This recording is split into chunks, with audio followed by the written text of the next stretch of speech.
최근 일본 정치권에서 논란이 많은 인물들이 국회의원으로 당선되는 사례가 늘고 있는데 이러한 현상이 향후 일본 정치 구조나 정책 결정에 어떤 영향을 미칠 것으로 보시나요?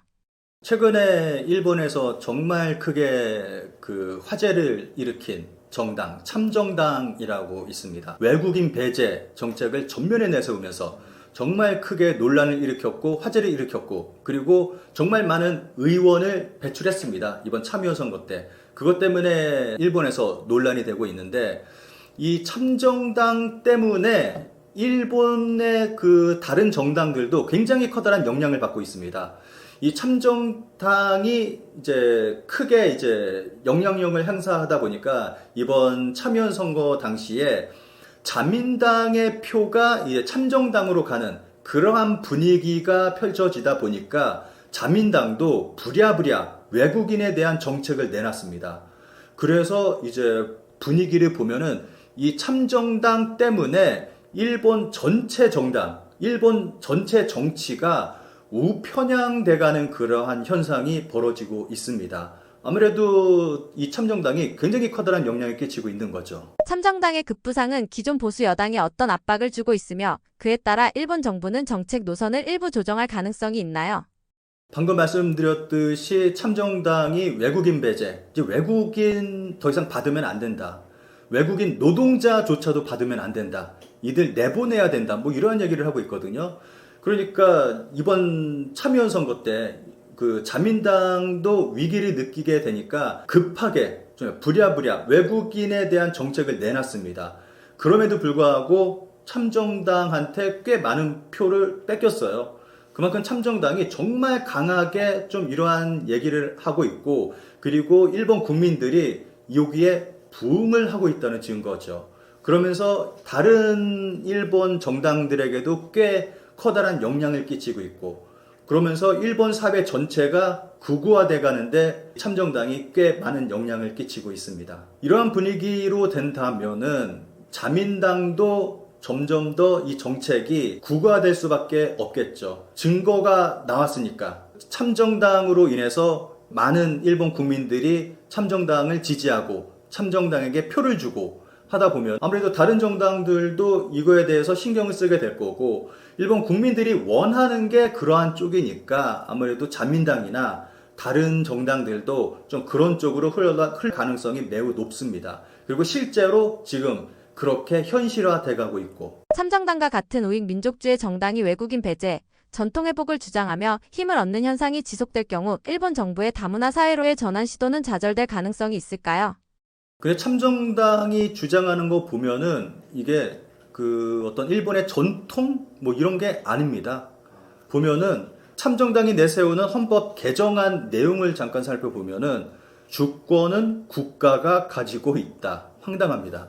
주권은 국민이 가지고 있어야지 민주주의 국가인데 국가가 가지고 있다. 뭐 이러한 얘기를 하고 있고 부부는 남녀의 결합이며 성씨를 똑같이 해야 한다. 이거는 부부 동성을 이야기하는 건데 부부 동성은 일본의 정통 문화가 아닙니다. 메이지 유신 때 일본은 정말 많은 서양의 문화를 받아들였습니다. 그 가운데 하나가 부부 동성인데 또 하나의 문제가 일본 같은 경우는 부부 동성을 법률로 강제화시켰습니다. 그래서 이제 결혼을 하면은 남자든 여자든 누구든 한쪽의 성으로 이름을 바꿔야 됩니다. 그런데 아무래도 뭐 여성이 남성의 성을 따르는 그러한 경우가 대부분이죠. 그래서 일본 같은 경우는 전 세계에서 유일하게 이제 부부 동성을 강제화하는 그러한 나라가 됐습니다.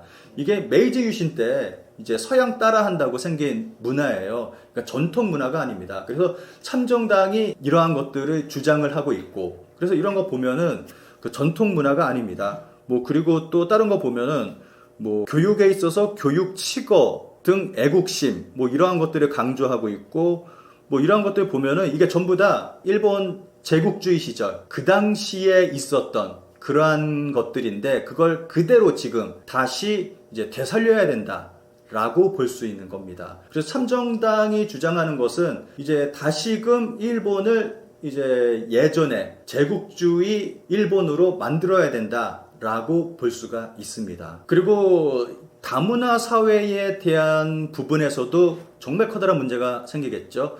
일본은 이미 다문화 사회입니다.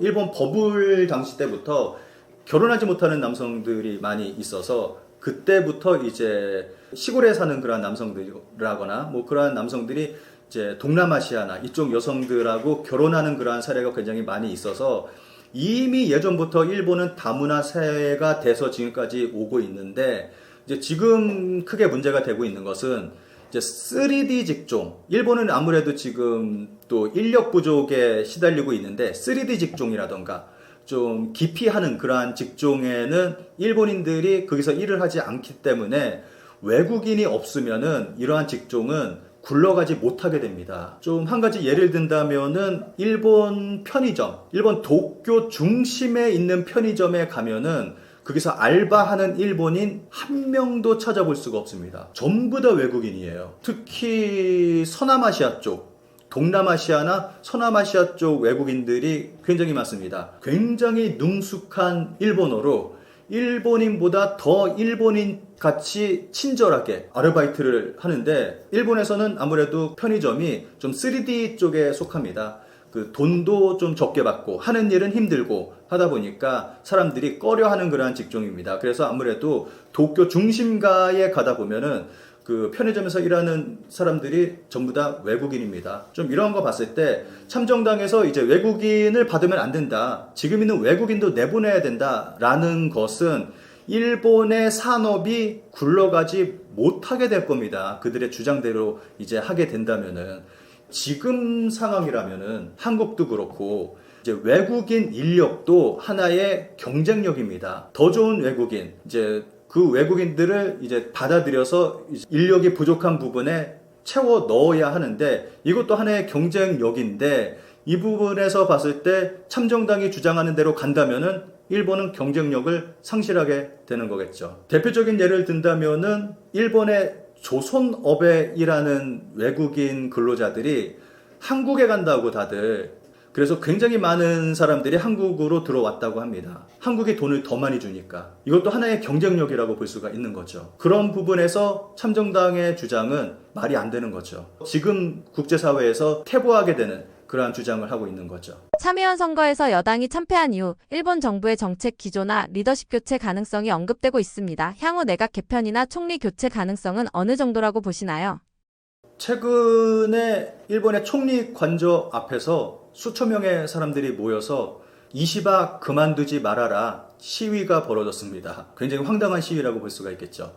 최근 참의원 선거 대패, 그리고 그 전에는 도쿄 도의원 선거 대패, 또 그 전에는 중의원 선거 대패. 이제 요거의 책임을 물어서 이제 이시바 총리 그만둬라라는 압박이 자민당 내에서 굉장히 강하게 일어나고 있습니다. 심지어는 자민당의 참의원, 중의원 의원들의 80% 정도가 이시바 총리는 그만둬야 된다라고 이야기가 나왔을 정도로 이제 자민당 내에서는 굉장히 강하게 이시바 총리의 퇴진을 주장을 하고 있습니다. 그런데 이제 일본의 그 시민들은 이시바 총리 그만두지 말아야 된다. 심지어는 이제 야당들은 이제 그 여당을 공격해야 되는 입장인데 이 야당들도 이시바를 응원하면서 이시바 그만두지 말아라 라고 이야기를 하고 있습니다. 그 이유가 이시바 총리 같은 경우는 자민당에서도 정말 좀 소수 정치인이라고 볼 수가 있고 굉장히 진보적인 성향의 정치인입니다. 그래서 이시바 총리가 그만두게 된다. 그러면은 그 다음에 정말 극우적인 사람이 총리가 되고 일본 사회는 정말 극우 사회로 갈 수가 있다라는 이야기가 나오고 있습니다.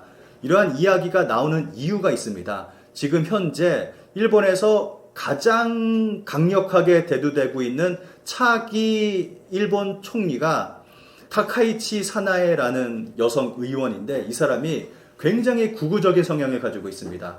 일본에서 최근 설문조사를 했는데 차기 총리 누가 되면 좋겠냐라는 설문에 1위가 타카이치 사나에였습니다.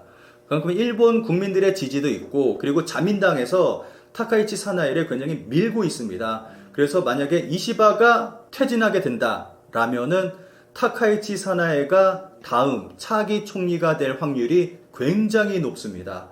이제 타카이치 같은 경우는 아베보다도 더 극우적인 성향을 가지고 있는 사람입니다. 이 사람이 어떤 발언을 했냐 하면은 한국이 기어오른다 뭐 이러한 발언까지 했을 정도로 굉장히 혐한 정서가 강한 사람이기도 하고 좀 그리고 매해 야스쿠니 신사 참배를 하고 뭐 이럴 정도로 굉장히 극우적인 성향.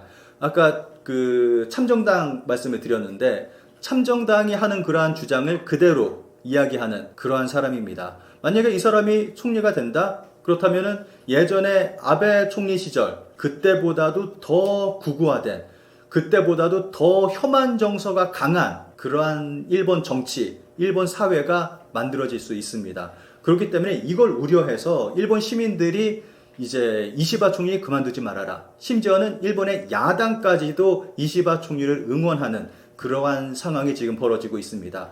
그런데 지금 자민당에서 이야기 나오고 있는 거 보면은 8월 중에 이시바 총리가 이제 퇴진할 가능성이 높다. 뭐 이러한 얘기가 나오고 있거든요. 그래서 아무래도 8월 한 달 동안 좀 이게 어떻게 될지는 좀 지켜봐야 할 것 같습니다. 근데 이거는 뭐 한국하고도 밀접한 관련이 있다고도 볼 수가 있겠죠. 만약에 이시바 총리가 계속 총리로서 남아있게 된다면은 일본에서 우려스러운 목소리가 나오고 있는 게 이시바 총리가 진보적인 성향이잖아요. 그리고 예전에 일본이 저지른 전쟁 범죄에 대해서 사과해야 된다. 뭐 이러한 얘기도 했고, 그리고 이시바 총리 같은 경우는 한국의 이재명 대통령하고 케미가 잘 맞는다. 이러한 기사도 좀 나왔습니다. 이러한 것들 때문에 이제 한국과 일본과 관련된 과거사에 대해서 이시바 총리가 해결하는 거 아니냐라는 목소리가 나오고 있습니다. 우리 입장에서 본다면은 이제 일본이 저지른 과거사에 대한 전쟁 범죄에 대한 그 문제가 해결된다면 우리한테는 좋은 거지만 일본한테 있어서는 안 좋은 거잖아요. 지금 일본 극우들이 주장하는 거는 우린 그러한 일 한 적이 없다라고 주장을 하고 있는데 이시바가 그걸 해결을 한다? 그럼 안 되니까. 좀 이러한 부분에서도 일본에서는 우려의 목소리가 나오고 있고 이시바가 계속 총리를 한다면 우리 입장에서도 좋은 거고 한일 관계는 더 좋은 쪽으로 개선이 될 수 있는 건데 이게 만약에 타카이치 사나에가 총리가 된다라면은 모든 게 깨져버리게 되는 거고 이게 다시 혐한의 시대로 들어가게 되겠죠. 이 그림을 좀 보면서 설명을 드리겠습니다. 현재 타카이치 사나에가 가장 유력한 총리 후보로 떠오르고 있는데 보시는 그림은 지난 자민당 총재 선거 당시에 자민당원이 투표한 지지율을 나타낸 그래프입니다. 이시바가 31%, 타카이치가 28%, 코이즈미가 14%. 그래서 이시바 총리가 당시에 총리가 됐죠. 그런데 굉장히 좀 의문의 목소리가 많이 나왔습니다. 의외다. 이시바가 그 총재가 된 게 의외다라는 목소리가 나왔고, 그리고 또 미국 측에서 타카이치 같은 경우는 굉장히 극우적인 성향이라서 좀 우려된다. 총리가 되는 건 굉장히 우려된다라고 공식적으로 입장을 밝혔습니다. 그래서 아무래도 좀 이러한 영향 때문에 당시에 이시바가 총리가 된 영향이 컸을 거라고 생각을 하고 또 당시에는 미국이 민주당 바이든 정권이었잖아요. 그런데 지금은 공화당의 트럼프가 대통령입니다. 그래서 트럼프 같은 경우는 뭐 누가 그 총리가 되든지 크게 관심이 없을 거라고 생각을 합니다. 그래서 뭐 이러한 전체적인 분위기를 봤을 때 타카이치가 다음 총리가 될 가능성이 매우 높다고 생각을 합니다. 외국인 혐오 정서가 다시 강해지고 있는 가운데 일본 정부는 이를 제어하거나 완화하기 위한 정책을 추진할 의지가 있다고 보시나요? 일본의 특징이 있다면은 내부의 불만이 쌓이면은 이걸 외부로 돌리려고 합니다. 항상 그게 외국인이 타겟이 되잖아요. 한 가지 정말 대표적인 예를 든다면은 그 관동 대지진. 이게 이제 내부의 불만을 이제 국가가 나서서 이제 외부로 돌리게끔 한 거잖아요. 그래서 그 타깃이 이제 조선인이 된 거고, 뭐 이러한 것들 보면은 지금 현재도 일본 사회가 굉장히 어려운 그러한 상황 속에 있습니다. 이게 그 내부의 불만이 이제 외부로 표출되는 게 이제 외국인을 타겟으로 하고 있는 거죠. 그래서 이제 참정당이 일본에서 지지를 받은 것도 이제 참정당이 주장하는 게 외국인 배제, 외국인 때문에 일본인이 피해를 입는다, 뭐 이러한 주장을 했는데 이제 이러한 것들 때문에 이제 참정당을 또 지지하게 되는 거고, 또 외국인에 대한 혐오도 지금 점점 증가하고 있고, 그리고 오버투어리즘도 하나의 외국인 혐오라고 저는 생각을 하거든요. 이제 외국인들이 계속 일본에 오고 있고, 보다 보니까 외국인들은 또 돈이 많아요. 돈을 잘 써요. 그러다 보니까 일본인들은 여기에 대한 박탈감, 그리고 또 여기에 대한 어떤 열등감 같은 것을 너무 강하게 느끼다 보니까 영국 언론에서 작년인가쯤에 그러한 보도를 했어요. 일본인들이 오버투어리즘 문제를 제기하고 이중가격제 이러한 것들을 실시하는 이유는 열등감 때문이다. 그 외국인에 대한 열등감 때문에 이러한 얘기를 하는 거다라는 그러한 보도를 실제로 내보냈습니다. 그래서 아무래도 지금 보면은 일본인들이 자신들이 좀 점점 어려운 생활 속에 살고 있다 보니까 그러한 불만을 외국인들에게 표출하고 있는 거죠. 그리고 일본 정부는 이것을 해결하려고 하지는 않을 겁니다. 아무래도 이용을 하면 이용을 했지. 아까 말씀드렸듯이 참정당이 외국인 배제, 아무래도 외국인 혐오, 이거 갈라치기잖아요. 이걸 이용을 해서 표를 얻었습니다. 이러다 보니까 좀 이것을 이용하려고 하는 일본 정치계의 그런 분위기가 좀 형성이 될 거라고 생각합니다. 점점 더 강하게. 참의원 선거 결과를 계기로 일본 여당이 약화된다면 향후 미국과의 외교 관계나 아시아 안보 협력 정책에서 어떤 변화가 생길 가능성이 있을까요? 이 그림을 제가 준비했는데 좀 그림을 보면서 설명을 드리도록 하겠습니다. 보시는 그림은 최근에 실시한 일본 정당의 지지율입니다. 자민당이 가장 높습니다. 21%. 그런데 자민당하고 연립여당을 형성하고 있는 공명당하고 합치면은 25%의 지지율이 됩니다. 굉장히 높습니다.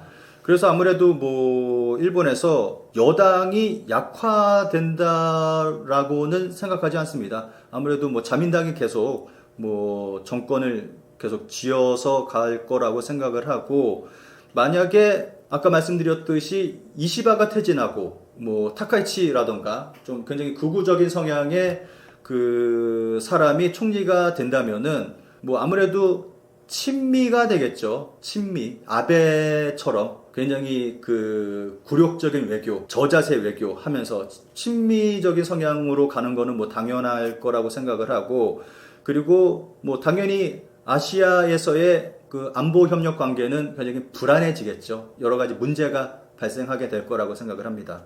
한국인 3명 중 2명이 일본은 더 이상 선진국이 아니다라고 생각한다는데 일본인들은 일본에 대해서 어떻게 생각하나요? 이거는 한국에서 최근에 그 설문조사를 했는데 한국인들의 3명 중에 2명이 이제 일본보다 한국이 더 선진국이다. 이렇게 대답을 했다는 그런 설문조사 결과가 나왔습니다. 그리고 이 설문조사 결과가 일본에도 알려졌고 일본에서도 기사화가 됐습니다. 그래서 일본에서 좀 이것 때문에 논란이 됐는데 아무래도 이 부분은 나이대에 따라서 좀 갈리는 것 같아요. 아무래도 나이가 많은 사람들은 한국이 선진국이라는 것을 모르고 있는 사람들도 많고, 알고 있다 하더라도 이제 인정하지 않으려고 하는 그러한 사람들이 좀 많이 있죠. 그런데 젊은 사람들 같은 경우는 이제 한국을 선진국이라고 확실하게 인식을 하고 있는 거고, 이거 같은 경우는 이제 젊은 사람들 같은 경우는 일본이 선진국이었던 잘 나갔던 때를 경험해 본 적이 없으니까 이러한 생각을 갖는 게 당연하다고 생각을 합니다. 요즘 젊은 세대들 같은 경우는 이제 일본에서 버블이 꺼진 이후에 이제 계속 추락하는 일본만 보게 됐으니까 아무래도 일본은 이렇게 참 꺼져가는 불꽃 이러한 식으로 생각하는 경향이 강하고, 한국 같은 경우는 계속 성장하고 있고, 특히 한류 같은 경우는 영향력이 엄청나다 보니까 일본 젊은이들은 한국을 잘 사는 나라, 선진국, 문화 선진국 이렇게 생각하는 경향이 굉장히 강합니다. 그리고 또 하나, 일본에서 더 이상 일본이 선진국이 아니다라는 것을 일본 전 국민에게 정말 강하게 각인시킨 사건이 하나 있었습니다. 얼마 전에 일본 여성들이 한국에 와서 성매매를 하다가 체포된 일이 있었잖아요.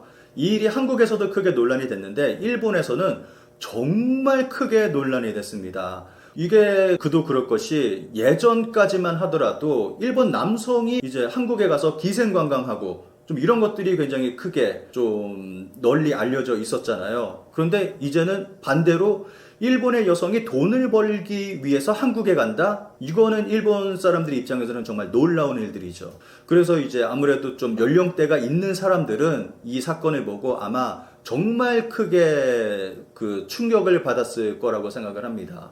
그래서 이 일이 일본인들에게는 정말 크게 이제 더 이상 일본은 선진국이 아니다. 뭐 이러한 것을 크게 각인시킨 정말 상징적인 사건이라고 생각을 합니다. 요즘 일본 2030 세대는 왜 자국을 선진국으로 생각하지 않게 됐나요? 아무래도 일본 젊은이들 같은 경우에는 버블 이후 세대 같은 경우는 특히 일본이 계속 추락하다 보니까 추락하는 일본만 보고 있다 보니까 아무래도 일본이라는 나라에 대해서 뭐 우리나라는 더 이상 선진국이 아니다 뭐 그런 식의 인식을 가지고 있는 젊은이들이 많이 있고 아무래도 그 친구들이 한국을 봤을 때는 한국은 계속 성장을 해 나가고 있고 그리고 이제 한류의 영향이 굉장히 크다 보니까 그것 때문에 한국은 선진국, 문화 선진국 특히 좀 이러한 인식을 가지고 있는 젊은이들이 굉장히 많이 있습니다. 아무래도 좀 그 경제적인 부분 그리고 또 문화적인 부분 이러한 것 때문에 일본 젊은이들이 좀 이러한 생각을 가진 젊은이들이 많이 있는 거죠. 그래서 뭐 아무래도 최근에 보면은 일본 젊은이들이 한국으로 유학을 오는 그러한 친구들이 굉장히 많습니다. 한류의 영향으로 한국에 유학 와서 한국어 배우고 한국어를 배우기 위해서 한국이 좋으니까 좀 뭐 그러한 친구들도 있고 그리고 한국인이 되고 싶다 뭐 이러한 일본인들도 꽤 있습니다. 아무래도 좀 여성들이 많이 좀 있겠죠. 한류 문화를 좋아하는 사람들은 대부분 그 중심이 여성이다 보니까 그래서 자기는 한국인이 되고 싶다. 뭐 이러한 사람들도 나왔을 정도로 한국을 좋아하는 사람들이 굉장히 많이 있습니다. 최근 서양 국가에서 일본 여성들의 입국 거부 사례가 있다는데 무슨 일인가요? 이건 아무래도 일본 경제하고 좀 관련이 굉장히 깊은데 일본에서 지금 사회 문제가 되고 있는 게 일본에서 거리의 여성들이 정말 급격하게 정말 많이 늘어나고 있습니다. 그것도 도쿄에만 있는 게 아니라 일본 전국적으로 이러한 거리의 여성들이 굉장히 많이 늘어나고 있습니다. 그래서 일본 경찰의 단속도 굉장히 많아졌고 그리고 오사카 같은 경우는 굉장히 좀 독특한 그러한 대책을 내놨습니다. 일본 경찰, 시민, 그리고 뭐 전문가들이 모여서 아이디어를 낸 게 그 거리에 여성들이 모이는 그 거리가 있잖아요. 그 거리에 노란색 페인트를 칠하자. 그리고 조명을 좀 더 밝게 하자. 가로등 조명을. 그렇게 하면은 사람들 눈에 잘 띄게 되니까 이 여성들이 그 거리에 모이지 못할 거다라는 아이디어에서 그 거리에 노란색 페인트를 칠했습니다. 그랬더니 정말로 그 거리에서 그 여성들이 싹 사라졌습니다. 그런데 재미있게도 그 여성들이 다른 곳으로 장소를 옮겨서 그곳에서 하고 있는 그러한 일이 벌어지고 있습니다. 그 정도로 일본에서는 좀 이렇게 심각한 문제가 발생하고 있는데 이게 일본에서만 이러한 일이 벌어지고 있다면은 뭐 괜찮을 텐데 이 여성들이 해외에까지 나가고 있습니다. 해외 원정을 나가는데 주로 원정을 나가는 나라가 미국, 캐나다, 호주, 그리고 홍콩, 그리고 한국까지 뭐 이렇게 오고 있다 보니까 좀 세계적으로 좀 논란이 되고 있죠. 그리고 최근에는 홍콩에서 AV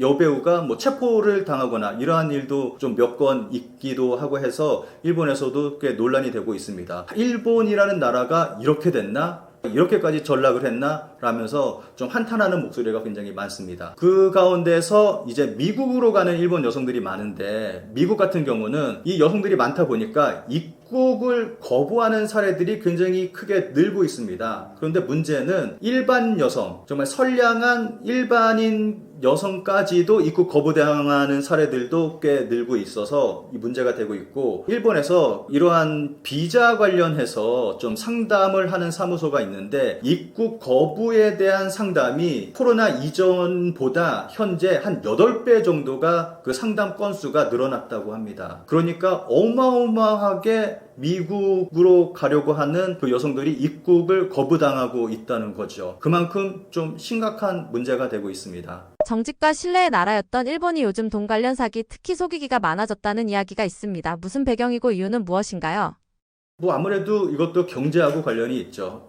이런 부분에서 문제가 발생하는 것들은 다 돈하고 관련이 있다고 생각을 합니다.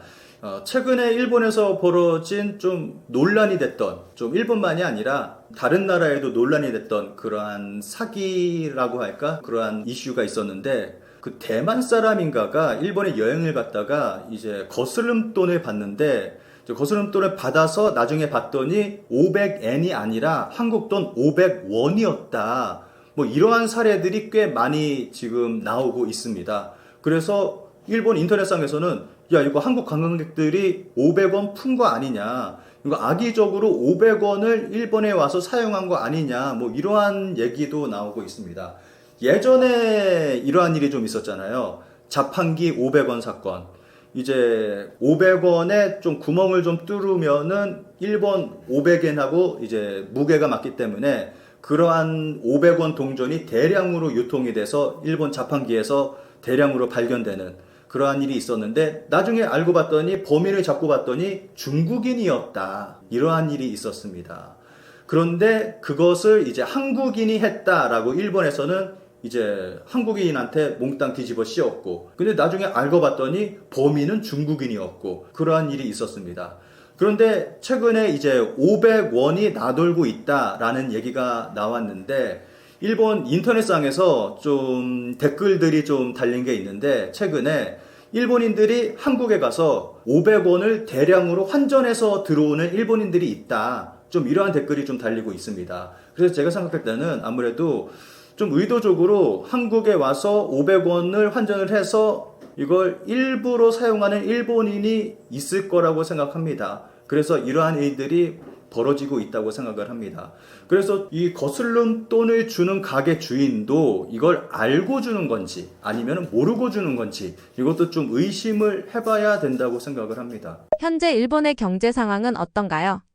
일본 경제 상황은 아무래도 안 좋다고 볼 수가 있죠. 대기업은 잘 나가고 있습니다. 뭐 대기업 주가도 뭐 오르고 있고, 그리고 대기업 수출도 잘 되고 있고, 돈도 많이 벌고 있고, 그렇게 잘 나가고 있는데, 뭐 일본에서는 대기업이 잘 나가도 일본에 도움이 되는 건 없다, 뭐 이런 얘기도 있습니다. 아무래도 대기업들의 공장들이 대부분 해외에 나가고 있고, 그리고 해외에 투자를 많이 하다 보니까 실질적으로 일본에 들어오는 돈은 없다, 뭐 이러한 얘기가 있습니다. 그리고 또 반대로 일본의 중소기업 같은 경우는 또 엔저 때문에, 대기업은 엔저 때문에 돈을 많이 벌고 있지만 중소기업 같은 경우는 엔저 때문에 수입 물가가 오르고 하다 보니까 판매하는 그 제품들의 가격도 오르고 하다 보니까 그 문을 닫는 그러한 중소기업도 많고, 좀 이렇게 좀 대기업과 중소기업 양극화가 좀 이루어지고 있고, 그리고 국민들도 양극화가 좀 많이 이루어지고 있죠. 일본 같은 경우 좀 잘 버는 사람은 뭐 잘 버는 대로 잘 살고, 이제 못 버는 사람은 계속 못 버는 대로 계속 그렇게 살아가고 있고, 이러한 부분은 한국하고 똑같다고 생각합니다. 특히 대기업 같은 경우는 일본에서 대기업이 돈을 많이 벌면은 그 돈이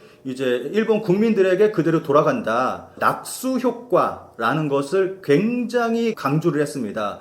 특히 아베 신조 전 총리 때 이제 대기업 중심으로 이제 정책이 펼치고, 엔저 정책, 아베노믹스 펼치면서 이제 낙수 효과 굉장히 강조를 했는데, 낙수 효과 뭐 아무런 효과가 없다는 그러한 게 증명이 됐잖아요. 한국도 똑같은 그러한 일이 있었잖아요. 그래서 일본도 이제 뭐 한국하고 뭐 크게 다르지 않은 그러한 상황이라고 생각합니다. 일본에서 외국인에게 이중 가격을 부과하는 경우가 많아졌다고 하는데 왜 이런 변화가 생겼나요? 이거는 뭐 일본 정부나 일본의 그 업자들이나 다들 얘기하기를, 오버 투어리즘을 해결하기 위해서는 이중 가격제가 반드시 필요하다, 뭐 이렇게 이야기를 하고 있습니다. 그런데 일본에서도 이게 좀 반대하는 측면이 있고 또 찬성하는 측면이 있고 좀 논란이 있습니다. 그런데 대체적으로 좀 이중 가격제는 필요하다라는 목소리가 굉장히 좀 강한 그러한 측면이 있습니다.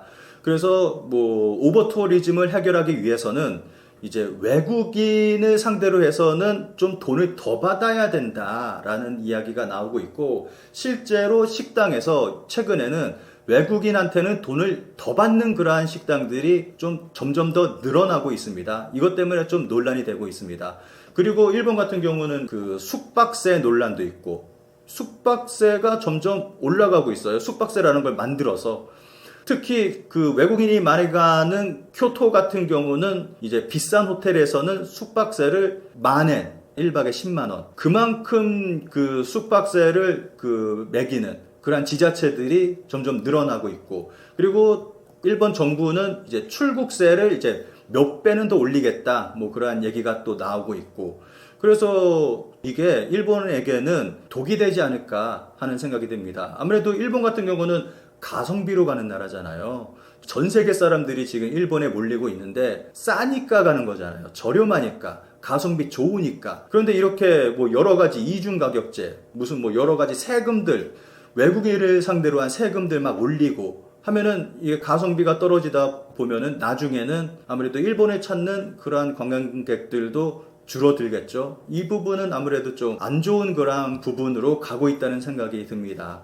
좀 이게 오버투어리즘을 이유로 들고 있기는 하지만 전체적인 분위기를 보면은 제가 봤을 때는 외국인들 많이 오니까 이거 좀 한번 한탕 하자, 좀 그런 분위기가 강한 것 같아요. 아무래도. 그리고 이 부분에서 좀 더 말씀을 드린다면은 이것도 양극화가 굉장히 심합니다. 외국인 관광객들이 많이 가는 곳은 정말 오버투어리즘, 그러한 문제들이 발생을 하고 있고, 뭐 도쿄, 오사카, 교토 이런 데는 정말 많은 외국인들이 많이 가고 있잖아요. 그런데 지방 도시 같은 경우는 외국인들이 별로 없으니까 그것 때문에 고민을 하고 있는데, 여기서 무슨 숙박세를 뭐 한다던가 뭐 이중 가격을 한다거나 뭐 이렇게 된다면은 지방 도시들은 오히려 더 불리해지게 됩니다. 그래서 숙박세 같은 거 하면 안 된다라고 오히려 일본의 지방 도시들은 하지 말라고 이야기를 하고 있습니다. 좀 이러한 부분에서도 일본에서는 양극화가 이루어지고 있습니다. 그래서 일본에서 나오는 얘기도 있습니다. 이렇게 이중가격제 이런 거 하는 거는 좀 아무래도 개발도상국에서나 하는 거다, 좀 이러한 얘기가 나오고 있습니다. 아무래도 뭐 동남아나 이런 데 가면은 좀 외국인들은 돈을 더 많이 받고 하는 거 있잖아요. 그 가격이 터무니없이 비싸게 좀 많이 받고 뭐 좀 그러한 경험을 저도 좀 해봤는데, 좀 일본에서도 그러한 일이 벌어지고 있으니까 최근에는 또 논란이 되고 있는 게 오키나와에 새롭게 테마파크가 생겼습니다. 그런데 이 테마파크가 이중 가격제를 시도를 했습니다. 이제 막 생겼는데 이제 외국인에게는 돈을 더 받겠다 하면서 이제 입장료를 외국인한테는 더 많이 받는다고 이제 따로 가격을 책정을 했습니다. 이게 가격이 꽤 크게 차이가 납니다. 외국인은 일본인보다 한 2만 원 정도 더 많이 받습니다. 그래서 뭐 이러한 부분 보면은 지금 일본에서 벌어지는 일들 보면은 아무래도 외국인들 좀 더 많이 받아서 좀 챙겨 먹자, 좀 이러한 분위기로 가는 것 같고, 좀 전체적으로 봤을 때 일본이 동남아 수준으로 개발도상국 수준으로 전체적으로 이제 전락하고 있는 그러한 분위기가 좀 느껴지는 부분도 있습니다. 제가 우연히 인터넷에서 일본에 살고 있는 그 한국인이 쓴 블로그 글을 좀 본 적이 있는데, 이제 최근에 그 이중 가격제를 실시하는 식당들이 늘고 있으니까 이중 가격을 하는 식당에 들어갔을 때 어떻게 하면 되는지에 대한 팁을 쓴 글을 제가 본 적이 있습니다. 그 사람이 쓴 글을 보면은 이제 들어갔을 때 우선 일본어 메뉴를 받는다. 그래서 가격을 확인한다. 그리고 외국인 메뉴를 줬을 때 이제 그 가격을 비교를 해보고 절대 일본인 메뉴를 뺏기지 않는다. 그리고 그것을 비교해 보고 이제 일본어 메뉴하고 이제 가격을 비교해 보고 이게 좀 더 비싸면은 이거에 대해서 가게 측에 항의를 한다. 뭐 이러한 얘기가 있었는데, 아무래도 뭐 좀 이러한 부분 활용을 해서 이중 가격제 하는 식당 있으면은 메뉴 꼭 가지고 있다가 일본어 메뉴 뺏기지 않고 끝까지 가지고 있다가 이거 항의를 하면은 이거를 이제 일본인 가격으로 해주는 식당도 있다고 합니다. 그런데 아무래도 이중 가격제 실시하는 가게들은 이제 본격적으로 이제 외국인들한테는 돈을 더 받겠다 하는 그런 강한 의지로 이러한 이중 가격제를 실시하는 가게들이기 때문에 아무래도 좀 외국인들 상대로는 좀 돈을 끝까지 더 받을 것 같다는 생각이 듭니다. 가끔씩 제 채널에 달린 댓글을 보면은 일본에 관심 가져서 뭐하냐, 한국이 더 심각하다, 뭐 이렇게 댓글 다시는 분들이 계십니다. 그런데 우리가 일본에 관심을 갖지 않게 된다면 일본이 원하는 대로 모든 것이 될 거라고 생각을 합니다. 한국과 일본 사이에 뭐 역사적인 문제, 뭐 여러 가지 문제들이 있잖아요. 뭐 강제동원, 뭐 위안부 문제, 뭐 이러한 것들이 있는데, 뭐 일본은 자신들이 이제는 피해자가 됐습니다. 우리는 그런 거 한 적이 없다. 위안부는 뭐 자발적인 것이다. 그리고 전 세계에 소녀상을 세우고 있는데 일본 정부가 정말 적극적으로 개입을 해서 이 소녀상을 철거하고 있습니다. 그리고 독도 문제에 대해서도 일본이 교과서에 독도는 타케시마, 일본의 영토다. 뭐 그리고 자위대의 방위백서, 뭐 이런 데도 이제 독도는 뭐 타케시마, 일본의 땅이다 라고 뭐 이야기를 하고, 정말 여러 가지 문제들이 있는데 이 부분에 대해서 우리가 관심을 갖지 않게 된다면 정말 일본이 의도하는 대로 이러한 것들이 흘러갈 거라고 생각을 합니다. 그래서 우리가 일본이 어떠한 행동을 하고 있는지, 어떻게 일본이 하는 행동이 흘러가고 있는지 우리가 관심을 갖고 주의 깊게 지켜볼 필요가 있다고 생각을 합니다.